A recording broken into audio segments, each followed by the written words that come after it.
right, I see it's 1 o'clock, so welcome to all of you that are here. Thank you for attending. We appreciate your interest in you being here. My name is Christine Keenest. I'm the Employee Relations Manager in HR, for those of you I haven't met. So just a couple words about the presentation today. If you have any questions, please feel free to throw those in the chat.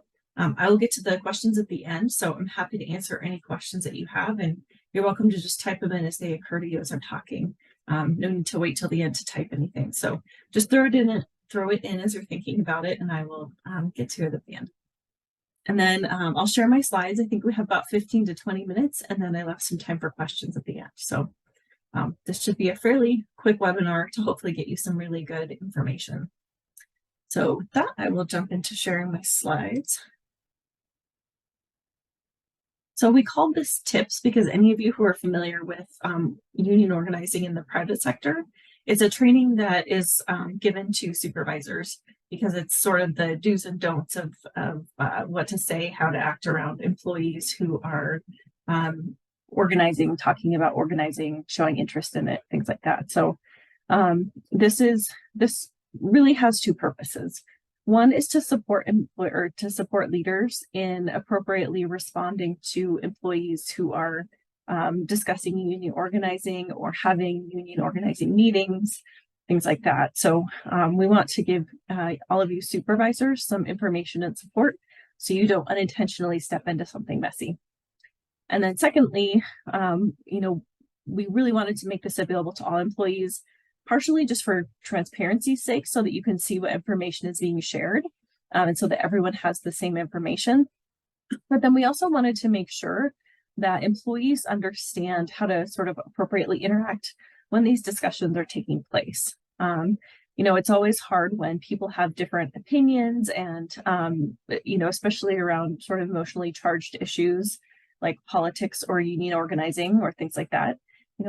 Just about everyone has an opinion and thoughts on it. And so we really wanted to emphasize the importance of being courteous to other employees when this is happening. So just like discussing your favorite sports teams or politics or issues that you support, it's important to treat all of your coworkers with professional courtesy and respect. So whichever side of the issue you're on, if you're some of the folks that are talking about organizing, it's important that you treat people who are not interested with courtesy and respect. And if they say that they're not interested, it's important that you just let it go and let them hold their own opinions. You shouldn't be trying to coerce them or help them, really try to convince them to your way of thinking. And then the reverse is true. If you're someone who's not interested in union organizing and someone asks you to participate in the meeting or choose to share some information with you, you are welcome to say no, thank you. You're welcome to participate and gather information, whatever you'd like to do. But we just ask that whatever you do, that you be respectful and courteous of your coworkers who may be talking about organizing as well. So that's sort of the important piece that I hope all of you walk away with today. All right. So I'll get started with just some key terms so that you know what I'm talking about today. Some of you have probably sat through our prior webinar on this, and some of you may have not. So I just want to make sure we're all working from the same definitions and same understanding. So the first sort of terminology that I'll define is union activity. And this is really the exercise of rights relating to organizing, forming, joining, or assisting a union for collective bargaining purposes. So really any activity that's taking place around organizing, all of those discussions, etc. And then union representation means that employees no longer interact directly with the county with regard to their terms and conditions of employment. So about their wages, benefits, working conditions, once that union's established. And then all communication that's related to those terms and conditions of employment is conducted through a union representative, or it's dictated by a collective bargaining agreement. So what that means is if you are in a work group that is covered by a union or an employee organization of some type, instead of talking to your supervisor or to HR, when you have questions about your pay, or you would like your pay different, or the traditional meeting that we have with the commissioners the end of June, beginning of July every year to talk about employee pay increases. You won't be included in that. You will instead approach your union representatives with that information or with those questions or requests for pay increases, et cetera, and then they will negotiate that with the county. So union representation just means that there's a union or employee group representing your interests to the county for you. For the group that you're part of, I should say. And then an organizing meeting is a meeting between union representative employees regarding the establishment or potential establishment of a union. So it's really any meeting that is happening between employees and union or employee organization representatives, just discussing establishing a union, what that might look like, those kinds of things. All right, and then an authorization card I'll talk about in a few minutes. So it might be a physical card, or these days it tends to be more of like an electronic signature or electronic document.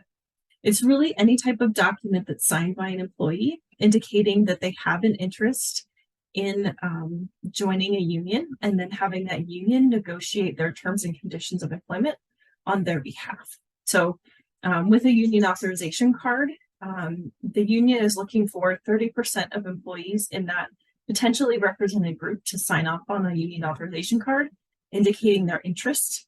And then once that 30% is reached, that's when a union election would be held. So I had a question yesterday after the webinar about, so when's our election going to happen? And as of right now, at this moment, to my knowledge, we don't have any elections happening. But that really is just if there's a group of employees who have chosen to organize that hit that 30% threshold, then there would be a union election for that group of employees, and those employees would choose to vote whether or not they want to join the union. Yeah. All right, so under the statute in Colorado, you are allowed to use some county facilities to meet with or engage with a union or to talk with other employees about ideas around organizing. You can use county rooms, but we just ask that you reserve them using the county's room reservation calendar, just like you would for any other meeting. So if you want to use a meeting room at 200 West Oak or the Loveland building or wherever, just use that room reservation calendar so that that room is set aside for your use during that time and you won't get interrupted by, you know, an IT sprint planning meeting or something like that. So you want to make sure that that's set aside and you won't be interrupted, and so that other folks, you know, also know that that room is reserved. And then the condition of the room after you use it should be returned to the state that it was in when you found it. So, you know, if all the chairs are organized in a circle before you start and you move them into rows, you should move them back into the circle when you're done. So just however you find it, return it to the same state. And the same is true of cleanliness. You know, if you need to wipe down a whiteboard or pick up trash, things like that, just make sure that you return it in the condition that you found it. And then any sort of room setup and takedown is the responsibility of whatever employee has organized the meeting or has filled out the room reservation. So facilities won't be setting up the meeting for you. So if you have a particular way you want the room set up, you should show up to the meeting a few minutes early so that you can get chairs and tables set up the way that you need them to be. And then make sure that you have a few minutes after the meeting to put everything back the way you found it. And then if you need any assistance with the room technology, let's say you're maybe using a Zoom room and you're not familiar with how to use the technology in a Zoom room, you can put in a service ticket. So you can put in a service ticket through Jira or call 5000 and ask for help. So we just want you to use the support through IT so that you are using that equipment appropriately, and so you don't waste a lot of time, you know, thinking around with it or potentially do something with it you didn't want to. So please feel free to put in a service ticket if you need some assistance with the technology.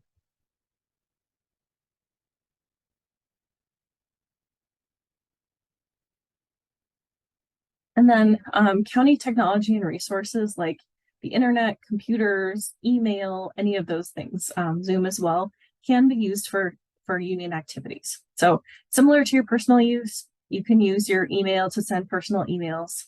all of those things. So you can do the same thing. So if you want to email back and forth with a potential union using your county email account, that's fine. If you want to use Zoom to support an organizing meeting, you can do that. So it's up to you to choose what technology you need to use. And then any use needs to make sure it complies with the county policy that's applicable to that resource or tool. So again, if it's Zoom, you're following any Zoom related policies. And then if you need assistance with that technology, just like in the physical rooms, make sure that you submit a service ticket so that you get the appropriate support that you need.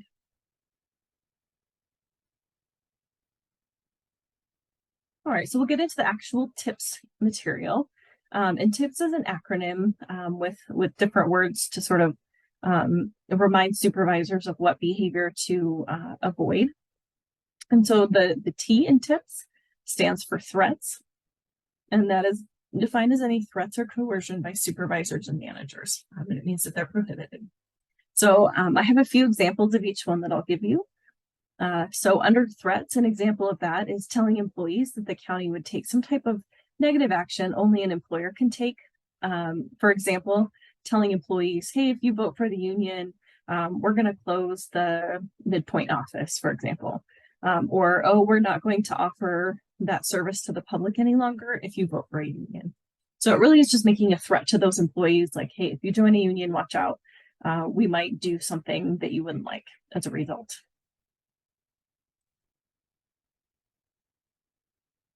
And another example is taking any type of corrective or adverse action against an employee simply because they support union representation.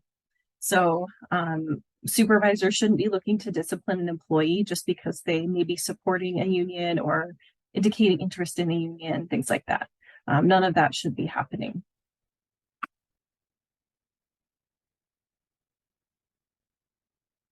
And then finally, my last example is making any statements about discontinuing benefits or reducing pay if the union's voted in. So again, this is well, if you vote for the union, everybody's going to get a 3% pay decrease next year, or you won't be getting your merit increases anymore. Or it could be saying, hey, if you vote for the union, you don't get to use Nectar anymore. So really just threatening to take something away that employees have.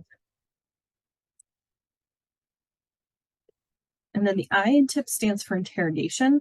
So supervisors shouldn't be asking employees about their support for a union or asking any coworkers or asking about any coworkers. So for example, a supervisor should not be asking employees to give the names of people attending an organizing meeting. So an example would be a supervisor saying, you know, hey, Joe, I heard that there was a union organizing meeting last night after I left. Who was there?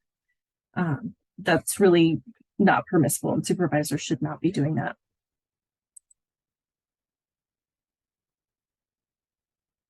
Another example is polling employees to see who's supporting the county versus who's supporting the union. So again, this could be in a meeting just saying, hey, anybody who supports the union, raise your hand. Or if you support the county, raise your hand. Or it could just be walking around and informally asking employees, oh, I heard some people are talking about organizing. Are you one of the people that's interested in organizing, or are you, in favor of not organizing? So again, it's really not a supervisor's business who is interested and who is not. So you shouldn't be asking about that, and just, leave it up to the employees to talk about it themselves. All right, my last example under interrogation is asking employees if they or others have signed a union authorization card or how they or others may vote. So again, supervisors should not be asking employees if they've signed, like, hey, have you signed a card yet? Or, hey, I've heard there's a election coming up. How do you think you're going to vote? Again, it's not the supervisor's business. Right, and then the P stands for promises. So the county can't interfere with union organizing efforts by making promises that they'll make things better if the employees do not organize with the union. So an example of this would be maybe employees really want county issued cell phones for their jobs. And so they've been asking for it. And suddenly once we hear that there's union organizing going on, then the supervisor says, well, hey, if you guys don't vote for the union, I know you guys have been wanting those county issued cell phones. we'll get you those if you don't vote for the union.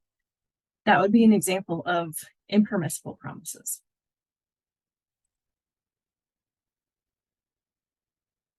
Another one would be offering pay increases or better benefits. So it might be, hey, if you guys organize, we'll see what happens. But if you choose not to organize, I'm going to make sure that you guys get a 10% pay increase next year, or I'm going to make sure that everyone gets county paid pet insurance. So it could be offering something that they don't have in exchange for the employees voting against the union. And then finally, it could be promising promotions or special treatment to employees for supporting the county over the union. So it could be saying, hey, Joe and Susan, I've heard that this union's organizing. If you can make sure that employees don't vote for that, I'm going to make sure you get a promotion.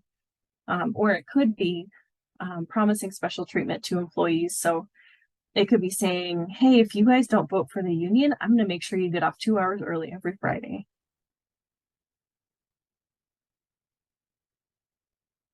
All right, and the final letter in tips is the S for surveillance. So again, this is really just the supervisor shouldn't be spying on employees in any way. So this could be taking pictures of employees who are going into a union organizing meeting. So it might mean that they're, hiding down the hall as employees are meeting, taking pictures, that kind of thing. And then it can also be telling employees that others have said they're union supporters. So again, this is a way to sort of wheedle the information out of the employees. So it's saying, hey, Susan, I've heard from somebody else that you're supporting the union. Are you really? And so then what's Susan's response at that point? Either, oh no, or, oh, sure I am. And then the supervisor is getting information out of the employee that they really shouldn't be asking. Listening in on employee conversations about organizing and taking notes. So this could be sitting outside of a union organizing meeting around the corner listening, or listening to someone who's having a phone call or a Zoom meeting or those kinds of things, and then taking notes. My last example here is that management should never attend a union meeting, even if invited. So the one piece about this that's a little strange and tricky is that the way the statute is written, we think it's probably managers and above that are not allowed to be a part of the union. It's very possible that, and this is a decision that's up to the state. So we don't make the decision. It's really the state deciding based on their interpretation of the statute. But it's very possible that team leads and even supervisors could be considered potential union members. So I guess if you are someone who's a supervisor or team lead invited to a meeting, you may want to double check with HR whether or not it's okay that you go. Regular line employees can absolutely attend the meetings, but managers shouldn't be attending those meetings, essentially because it looks like you're spying on the meeting. So managers should definitely avoid going to those meetings.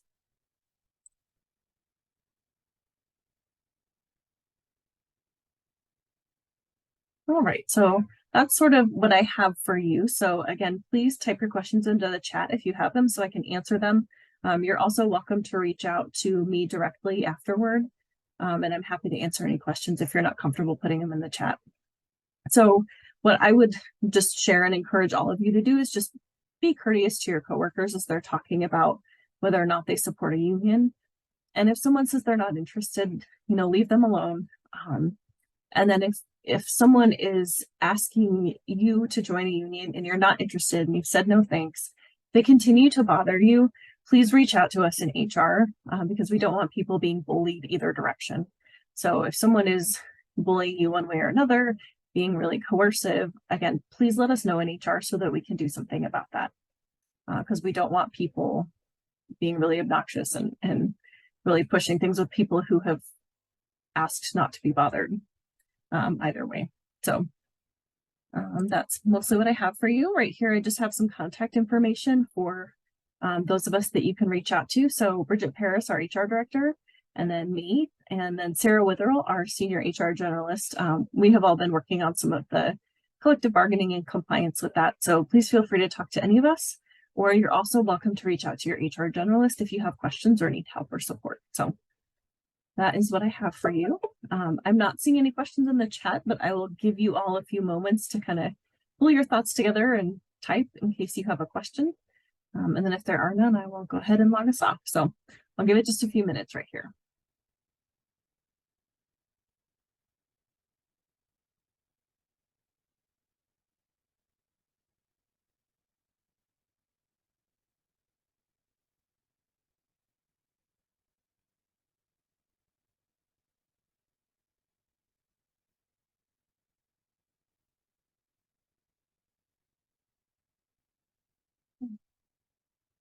I'm not seeing any chats. So again, please feel free to reach out to me if I cut you off before you're able to finish typing. So thanks so much for attending. We appreciate you coming, and I hope you all have a good afternoon.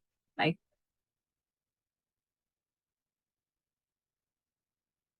Oh, okay. I just had a couple of questions log in. So I'm sorry. For those of you that are still here, I will answer those questions. I have a question saying, when did conversation about unions start?